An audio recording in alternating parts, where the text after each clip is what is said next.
UPSC, TSPSC, APPSC aspirants, India sovereign అంటే ఎగ్జామ్లో ఎగ్జాక్ట్గా ఏమర్థం?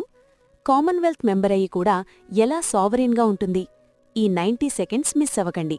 ఇండియన్ కాన్స్టిట్యూషన్ ప్రియాంబుల్లో ఇండియాని సావరెన్ అని డిక్లేర్ చేసింది. సావరెన్ అంటే ఇంటర్నల్ మరియు ఎక్స్టర్నల్ అఫైర్స్లో పూర్తి స్వాతంత్రత.